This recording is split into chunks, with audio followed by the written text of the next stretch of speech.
now in order to produce music.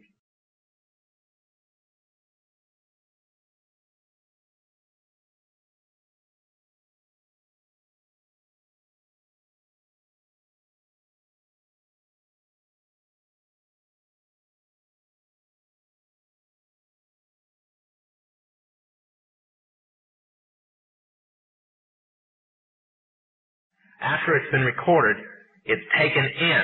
This is why a master is cut months in advance before it's released. On the full moon, it's taken in to a temple room about the size of this auditorium that is in every one of the major music companies, behind locked doors up in the executive offices. And it's placed on an altar, setting in the north of the room, and a pentagram engraved in the floor.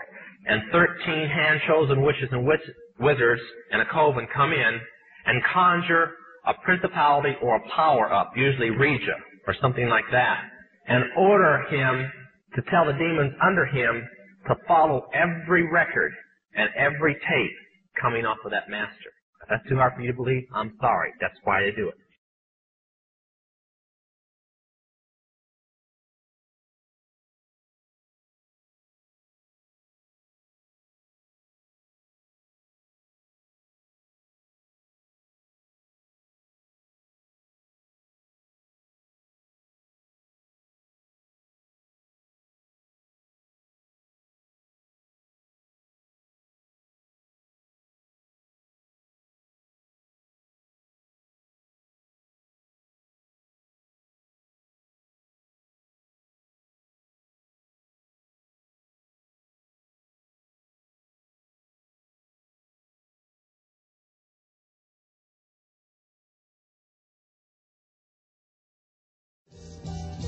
And more, much more than this, I did it my way.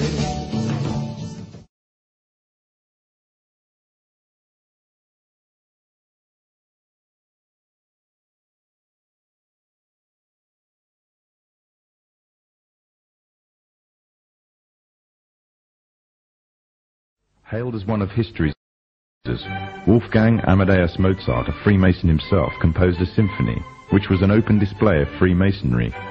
The symphony is based on a story taken from Egyptian mythology of Isis and Osiris. The pagan rites of ancient Egyptian mythology form, through the Kabbalah, one of the fundamental aspects of Freemasonry.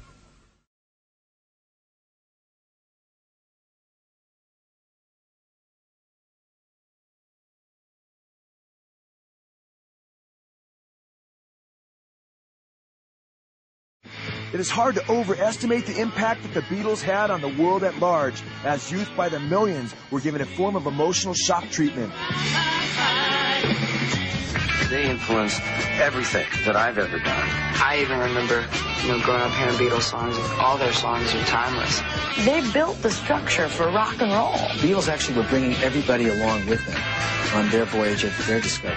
The Beatles went out and took the world by storm. I grew up with them. They helped us grow up. They got me arrested 3 or 4 times. I think they did a lot for society. Those songs are in my memory banks I think they're actually my genetic material. All-time favorite musical group. Beatles. Beatles.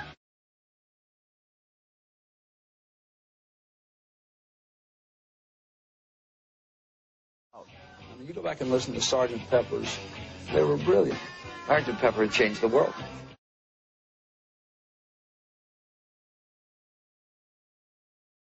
You notice that, again, there's an audience that is there. Ringo Starr made a statement about it. He said that they are people that they highly admired and respected. And up in the upper left-hand corner, you notice there's a bald-headed man. That man just so happens to be a guy named Aleister Crowley. The Beatles also placed a picture of occultist William Burroughs, who claimed to have become demon-possessed after killing his wife on the Sgt. Pepper's album. Also making the cast was the most popular starlet of the 1960s, Jane Mansfield. Mansfield was a high priestess in Anton LaVey's Church of Satan. Mansfield admitted to using her Satanism to both seduce and gain worldwide fame. The Beatles also placed a slew of Eastern gurus on the album. Incredibly, one of the people who was to be pictured on the album as part of the Beatles Club was none other than Adolf Hitler. Hitler was yanked presumably because he was considered too controversial to appear on the album. Hitler's picture can be seen on the sidelines just prior to the shooting of the album cover. It has been well documented that Nazism was rooted in the occultic teachings of Madame Blavatsky and others. Aleister Crowley claimed that Hitler was his disciple and was seeking to implement the teachings of the Book of the Law through his policies of the triumph of the will. And of course, as we have noted on the top left, we find a picture of none other than Aleister Crowley.